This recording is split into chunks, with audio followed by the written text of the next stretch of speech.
നമ്മൾ മനസ്സിലാക്കിയിരിക്കേണ്ട മറ്റൊരു പ്രധാന നിയമമാണ് 1853 ചാർട്ടർ ആക്ട്. ബ്രിട്ടീഷ് ഗവൺമെൻറ് ഇതിവിടെ കൊണ്ടുവന്നത് ഒരു പ്രധാന ഉദ്ദേശത്തോടു കൂടിയാണ്. ഈ ചാർട്ടർ ആക്ട് വന്നതോടുകൂടി ഒരു 6 സമിതി ഗവർണർ ജനറലിൻ്റെ അണ്ടറിൽ രൂപപ്പെട്ടു. ഈ 6 സമിതിയിൽ മദ്രാസിലെയും ബോംബെയിലെയും ആഗ്രയിലെയും ബംഗാളിലെയും 4 റെപ്രസെൻറ്റേറ്റീവ്സ് ഉണ്ടായിരുന്നു. മാത്രമല്ല ഇവരുടെ സഹായത്തോടുകൂടി ഈ ലെജിസ്ലേഷനും എക്സിക്യൂഷനും രണ്ടായിട്ട് നടത്താനായിട്ട് തീരുമാനമായി.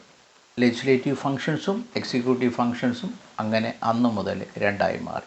മാത്രമല്ല ഭരണകാര്യത്തിൽ ബ്രിട്ടീഷുകാരെ സഹായിക്കുന്നതിന് വേണ്ടി ഇന്ത്യയിലെ മിടുക്കന്മാരെ കണ്ടെത്തുന്നതിനുള്ള സിവിൽ സർവീസ് എക്സാമിനേഷൻ സ്റ്റാർട്ട് ചെയ്തതും 1853 ചാർട്ടർ ആക്ടിന് ശേഷമാണ്. അപ്പോൾ charter act of 1853 is very important.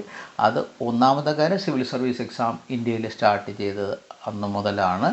അതുപോലെ സെൻട്രലൈസേഷൻ നടത്തുന്നതിന് വേണ്ടി 6 സമിതിയെ നിയോഗിക്കുകയും ലെജിസ്ലേഷനും എക്സിക്യൂഷനും രണ്ടായിട്ട് തിരിക്കുകയും ചെയ്തതും ഈ നിയമത്തിന് ശേഷമാണ്.